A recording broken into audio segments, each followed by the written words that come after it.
দর্শক, পূবালী ব্যাংক পিএলসির সৌজন্যে business express আপনাদের স্বাগত জানাচ্ছি।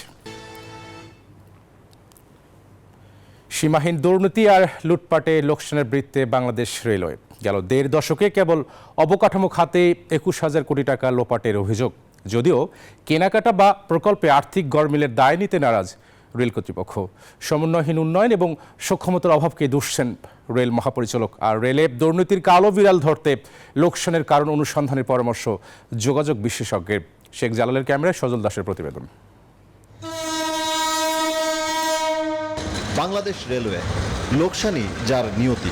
স্বাধীন বাংলাদেশে কখনোই যে প্রতিষ্ঠান দেখেনি লাভের মুখ, উল্টো গেল ১.৫ দশকে প্রতিষ্ঠানটি পরিণত হয়েছে দুর্নীতি আর অনিয়মের রাজত্বে।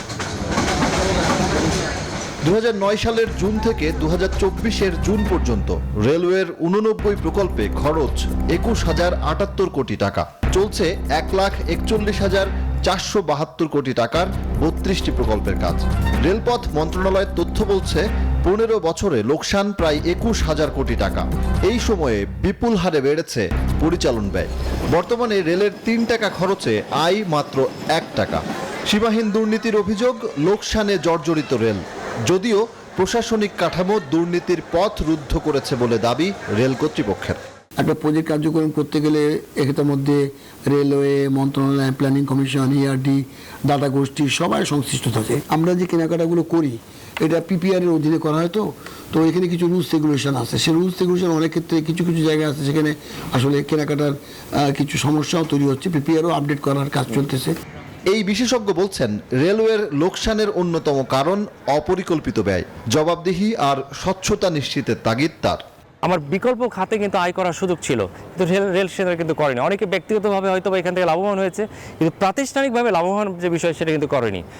আরেকটা বড় বিষয় হচ্ছে রেলের মধ্যে যে অনিয়ম অব্যবস্থাপনা, বিশেষ করে কেনাকাটার সময় যেরকম অনিয়মটা হয়, এটা ঠেকানোর জন্য ম্যানেজমেন্টে যে ইকোসিস্টেম থাকার কথা, এই ইকোসিস্টেমটা আসলে ফাংশনাল না। যোগাযোগ ব্যবস্থার উন্নয়নে ২০১১ সালে গঠিত হয় রেলপথ মন্ত্রণালয়, যা প্রশস্ত করেছিল এই খাতে সমন্বিত উন্নয়নের পথ। কিন্তু অনিয়ম, দুর্নীতি এই উদ্যোগকে সফল হতে দেয়নি বলেই মত বিশেষজ্ঞদের।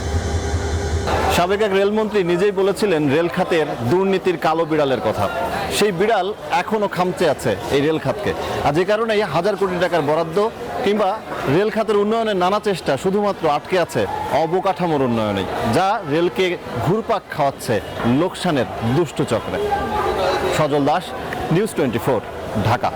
তারল্য সংকটে থাকা ব্যাংকগুলো থেকে বেরিয়ে ভালো ব্যাংকে যেতে চান এসএমই খাতের ব্যবসায়ীরা। এজন্য কেন্দ্রীয় ব্যাংকের নীতিগত সিদ্ধান্ত চেয়েছে Dhaka chamber of commerce and industry, DCCI. রাজধানীর মতিঝিলে এক সেমিনারে ডিসিসিআই সভাপতি বলেন, বড় উদ্যোক্তারা সহজে ব্যাংক পরিবর্তন করতে পারলেও ছোট উদ্যোক্তারা নিয়মের বেড়াজালে আটকা। চলমান শ্রমিক অসন্তোষে নাজুক পোশাক খাত, সাথে বিড়ম্বনা বাড়িয়েছে উচ্চ মূল্যস্ফীতি আর ব্যাংক খাতে তারল্য সংকট। শনিবার ডিসিসিআই আয়োজিত সেমিনারে উঠে আসে অর্থনীতির চলমান সংকট। ডিসিসিআই সভাপতি বলেন, কমাতে হবে দুর্বল ব্যাংকগুলোকে দেয়া তারল্য সহায়তার পরিমাণ, ঋণ প্রবাহ বাড়াতে হবে এসএমই খাতে। এছাড়া শিল্প খাতে নিশ্চিত করতে হবে নিরবচ্ছিন্ন গ্যাস সরবরাহ।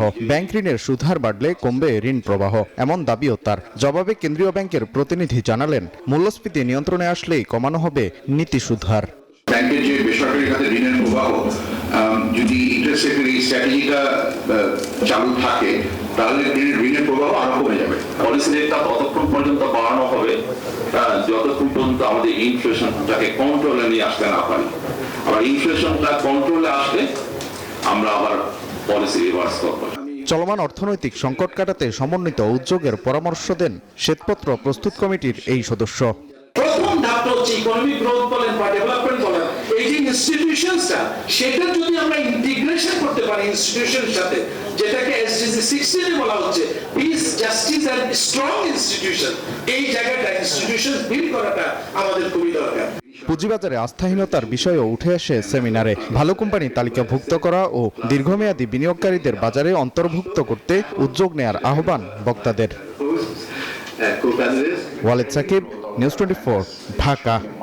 পুঁজিবাজার সংস্কারে রোডম্যাপ প্রস্তুত করতে অংশীজনের সঙ্গে মতবিনিময়ের সিদ্ধান্ত নিয়েছে Bangladesh securities and exchange commission, BSEC. শনিবার এক বিজ্ঞপ্তিতে বিএসইসি জানায় আগামী 30 সেপ্টেম্বর থেকে Dhaka stock exchange, Chattogram stock exchange সহ শেয়ার বাজার সংশ্লিষ্ট প্রতিষ্ঠানগুলোর শীর্ষ নির্বাহীর সঙ্গে আলোচনা করবে পুঁজিবাজার নিয়ন্ত্রক সংস্থা। এসব বৈঠক থেকে পুঁজিবাজার সংস্কার বিষয়ে নেওয়া হবে মতামত। এর মাধ্যমে পুঁজিবাজারের টেকসই উন্নয়ন সম্ভব বলে মনে করছে বিএসইসি। দর্শক, এই ছিল আমার কাছে পূব আলী ব্যাংক বিজনেস এক্সপ্রেসের খবর।